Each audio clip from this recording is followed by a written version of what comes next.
السلام علیکم. پرسرار واقعات کے سبھی سننے والوں کو اپنے چینل میں خوش آمدید کہتی ہوں. امید کرتی ہوں آپ سب لوگ خیریت سے ہوں گے، جہاں ہوں گے خوش ہوں گے، اور میرے چینل کے پرسرار واقعات کو بہت مس بھی کر رہے ہوں گے. آج آپ لوگوں کے لیے بہت ڈراؤنے واقعات لائی ہوں جنہیں آپ لوگ بہت پسند کریں گے. آج کے جو پہلے قصے ہیں وہ میرے ساتھ آصف شیئر کر رہے ہیں.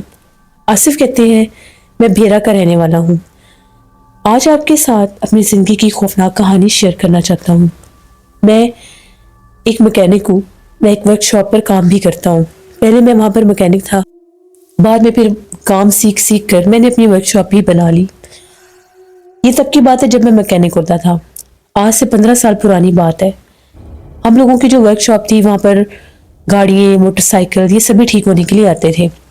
وہاں پر ایسی بہت سی کباڑ خانے سے ہم لوگ گاڑیاں اور موٹر سائیکل لے کر آتے تھے جن کے سپیئر پارٹس ہم لوگوں نے یوز کرنے ہوتے تھے.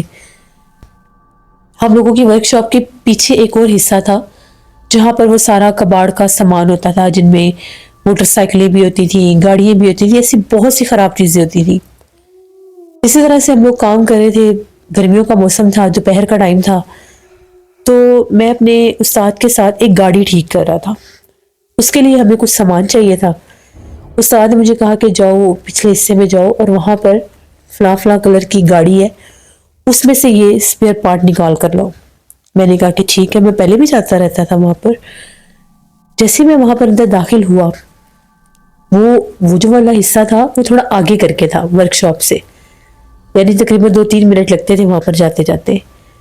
وہاں پر جب میں دروازہ کھول کر گیا تو مجھے ایسی آواز آ رہی تھی جس طرح سے لوہے کے، جیسے کسی گاڑی کے بونٹ کے اوپر یا گاڑی کے کسی حصے کے اوپر کوئی چیز مار رہا ہے، جیسے کوئی پتھر، کوئی اینٹ، ایسی آوازیں آ رہی تھی جیسے اس کو کوئی توڑ ہے. مجھے لگا کہ شاید کوئی چور ہے، کوئی ادھر سے دیوار پھلانگ کر آیا ہوگا تو کوئی چیز نکال رہا ہوگا.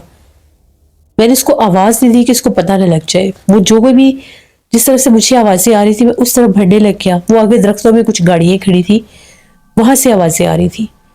اس طرف جب میں گیا تو جو منظر میں نے دیکھا، اگر میری جگہ پر کوئی اور ہوتا تو شاید وہیں پر اس کا ہارٹ فیلئر ہو جاتا.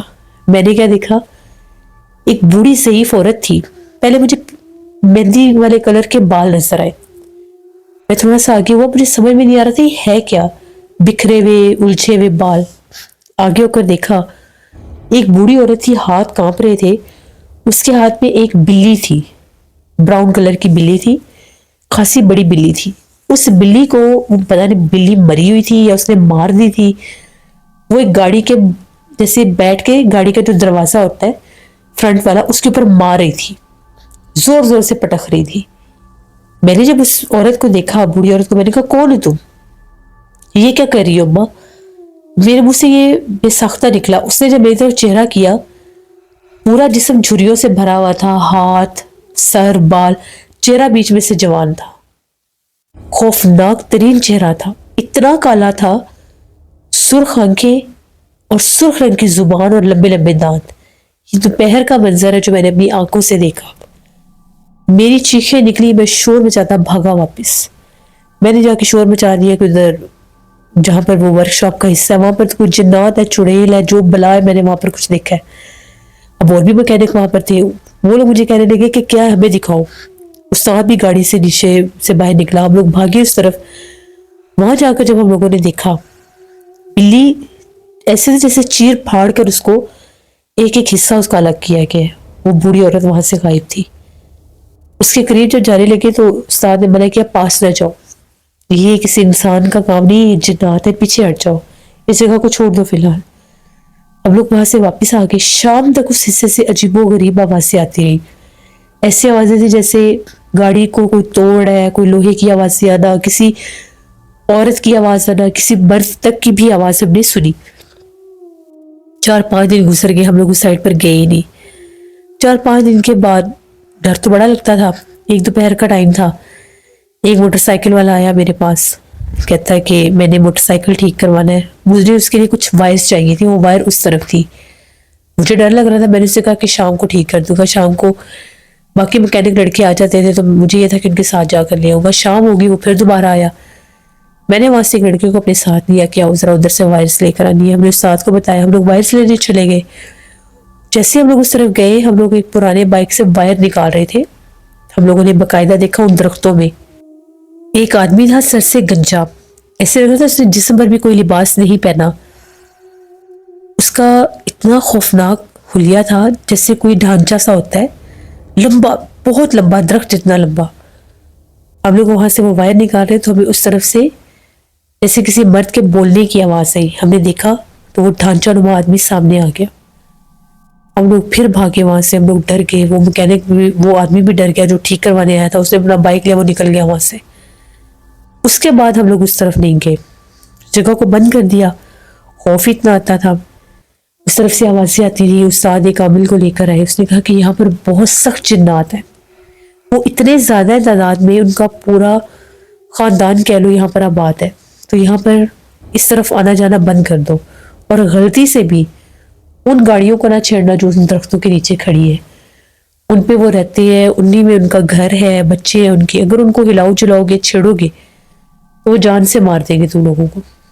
پھر اکثر وہاں پر عجیب و غریب واقعات ہونے لگے، اس طرف سے رات کے ٹائم کو دروازے کھٹکھٹاتا تھا، وہ جنات تنگ کرتے تھے، اس حصے میں آگ لگ جاتی تھی، جلتا کچھ بھی نہیں تھا، خراب کچھ بھی نہیں ہوتا تھا، لیکن درختوں پر آگ لگ جاتی تھی، درخت جل گئے تھے وہ والے، معاملات بہت سا خراب ہونے لگے۔ بالکل ہم لوگوں نے آنا جانا چھوڑ دیا، کچھ عرصے کے بعد، 2-3 ماہ کے بعد ان جنات نے ہمیں تنگ کرنا چھوڑ دیا۔ اس کے بعد ایک آدمی آیا ہم لوگوں کے پاس، اس کا رکشہ خراب تھا، تو میں اس کا رکشہ ٹھیک کر رہا تھا، اس کے رکشے میں بہت زیادہ تعویذ اور دھاگے باندھے ہوئے تھے۔ میں نے اس آدمی سے کہا کہ بھائی کہ تم نے اپنے رکشے میں اتنے زیادہ تعویذ اور دھاگے کیوں لگائے ہوئے ہیں؟ اس نے کہا کہ میں تمہیں نہیں بتا سکتا۔ میں نے کہا کہ ایسا کیا معاملہ ہے جو تم نہیں بتا سکتے؟ کیا جنات کا معاملہ ہے؟ جیسے میں نے اسے کہا وہ تھوڑا سا ڈر گیا، اس نے کہا کہ ہاں بار بار نام نہ لو، مجھے بہت ڈر لگتا ہے۔ میں نے اسے کہا کہ ہوا کیا، بتاؤ تو صحیح۔ وہ کہتا ہے کہ میں اکثر اپنے گھر والی سائڈ پہ جاتا ہوں تو راستے میں ایک عجیب سی جگہ آتی ہے، وہاں پر کچھ 3-4 مکان ہیں ٹوٹے پھوٹے، ان کے چھت بھی گرے ہوئے ہیں، جیسے آس پاس ان کی کچرا کنڈی بنی ہوئی ہے، گندی سی جگہ ہے۔ میں جب بھی وہاں سے گزرتا ہوں مجھے وہاں سے اکثر عجیب و غریب خوفناک چہروں والے لوگ نظر آتے ہیں، اسی ملبے پر بیٹھے ہوئے، ان میں بچے بھی ہوتے ہیں، عورتیں بھی ہوتے ہیں۔ ایک بار ان لوگوں میں سے ایک عورت اور ایک لڑکی میرے رکشے میں سوار ہوئی، آدھے راستے میں جا کر وہ غائب ہو گئی، رکشے میں سے، چلتے رکشے میں سے غائب ہو گئی۔ میں نے ہر جگہ دیکھا، مجھے کہیں وہ نظر نہیں گئی۔ پھر اس کے بعد میرا رکشہ خراب رہنے لگ گیا، میں نے اس طرف سے آنا جانا کم کر دیا۔ ایک بار ایک سواری اس سائڈ کی تھی، اس کو چھوڑ کر واپس آ رہا تھا تو اس طرف سے 4-5 بچے میرے رکشے کی طرف بھاگے، میرے سامنے وہ میرے رکشے کے اوپر سوار بھی ہوئے لیکن غائب ہو گئے۔ میں بہت ڈر گیا، میرے رکشے میں ایسے مسئلے مسائل بننے لگ گئے، میرا رکشہ بھاری ہو جاتا تھا چلتا چلتا، رکشے میں سے جیسے مجھے آوازیں آتی تھی، پیچھے کوئی سواری نہیں ہوتی تھی لیکن مجھے سواریوں کی آوازیں آ رہی ہوتی تھی۔ گھر میں رکشہ کھڑا کرتا تھا تو رکشے میں جیسے کبھی کوئی عورت نظر آتی تھی بیٹھی ہوئی، کبھی کوئی مرد نظر آتا تھا رکشے کے پاس کھڑا ہوا۔ پھر میں ایک بزرگ کے پاس رکشے کو لے کر گیا، میں نے ان کو بتایا کہ یہ معاملات ہیں، تو انہوں نے مجھے حفاظت کے تعویذات دیے کہ یہ اس رکشے کے اندر لگا لو، جس راستے سے تم گزرتے ہو اس راستے پر بہت زیادہ جنات ہیں، وہ جنات اپنا آپ ظاہر کرتے ہیں اور تمہیں تنگ کرتے ہیں، اور اگر تم نے اپنا رکشہ نہ بچایا تو شاید وہ تمہارے اوپر بھی سوار ہو جائے، اس طرف تم نے نہیں اپانا جانا، وہاں سے گزرو بھی تو آیت الکرسی کا ورد رکھنا ہے۔ یہ تعویذ انہوں نے مجھے حفاظت کی، یہ دھاگے بھی۔ اب کبھی اگر غلطی سے میں سائڈ سے گزر بھی جاؤں مجھے وہ نظر نہیں آتے، لیکن آوازیں مجھے پھر وہاں سے گزرتے ہوئے سنائی دیتی ہیں۔ ایک دو اس علاقے کے میں نے لوگوں کو لیا تو میں نے ان سے اس بارے میں جب پوچھنا چاہا تو ان کا بھی یہی کہنا تھا، کہتے ہیں کہ رات کے وقت اس حصے کی طرف سے کوئی گزر بھی نہیں سکتا، یہاں سے گزرو تو ایک عورت نظر آتی ہے جس کی ایک ٹانگ خراب ہے اور وہ اپنی ایک ٹانگ کو گھسیٹ کر اس راستے کے اوپر چل رہی ہوتی ہے، کوئی غلطی سے یہاں سے گزرے وہ اس کو روک لیتی ہے، سامنے آ جاتی ہے اور اس حصے کے پیچھے والی جگہ پر لے جا کر غائب ہو جاتی ہے۔ پھر لوگوں کے اوپر اثرات ہو جاتے ہیں جنات کے۔ بہت سے لوگ کہتے ہیں کہ ہم نے یہاں پر بھیانک چہرے والے بچے بھی دیکھے ہیں، اس کچرا کنڈی کے اوپر کھیل رہے ہوتے ہیں. اتنے خوفناک ان کے چہرے ہوتے ہیں. اس راستے کو بالکل لوگوں نے ویران کر دیا ہے. کہتے ہیں کہ یہ جو ملبہ ٹوٹا ہوا کھنڈر جو ہے گھر ہے، یہاں پر جنات رہتے ہیں اور یہ جگہ آصف زدہ ہے. زیادہ تر جنات اس جگہ پر اس لیے آئے ہیں کیونکہ وہاں پر بہت بڑی کچرا کنڈی بھی ہے. لوگ وہاں پر پتہ نہیں کیا کیا گندگیاں پھینک کر جاتے ہیں، یہاں تک کہ جیسے اکثر صدقے کی چیزیں بھی پھینک جاتے ہیں، بکروں کے سر ہوتے ہیں، کیا کیا ہڈیے وڈیے سب کچھ پھینک جاتے ہیں. اس وجہ سے بھی وہ جگہ آصف زدہ ہو گئی ہے. اس رکشے والے نے یہ باتیں بتائیں. ہم لوگ تو بہت زیادہ ڈر کے، وہ چلا گیا وہاں سے. اب ہم لوگوں کے ذہن میں وہ جگہ آنے لگی جو پیچھے ورک شاپ کی تھی. استاد نے تو اس طرف سے تالا لگا دیا تھا. کچھ عرصہ اس ورک شاپ پر بڑا سکون رہا. کچھ عرصے کے بعد وہاں پر کچھ تعمیراتی کام شروع ہوا تو اس حصے کی ایک دیوار گرا دی گئی. بس وہ دیوار گرانے کی دیر تھی. ان جنات نے ہمیں ورک شاپ میں اگلے حصے میں بھی کام نہیں کرنے دیا.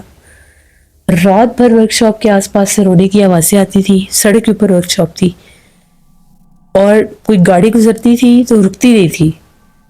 دن کے ٹائم لوگوں سے پوچھتے تو کہتے ہیں کہ جب ہم لوگ رات کو یہاں سے گزرتے ہیں ہمیں آس پاس یہاں پر بے شمار بچے اور عورتیں بھاگتے دوڑتے نظر آتے ہیں، بھیانک چہروں والے. پھر اس کے بعد ہم لوگوں کے جو استاد تھے انہوں نے وہ ورک شاپ کی جگہ ہی خالی کر دی. ورک شاپ ایک اور جگہ پر شفٹ ہو گئی. تو یہ اپنی آنکھوں سے میں نے جنات دیکھے ہیں. یہ میرے کچھ واقعات تھے جو میں نے آپ کے ساتھ شیئر کیے. بہت شکریہ آصف آپ کا.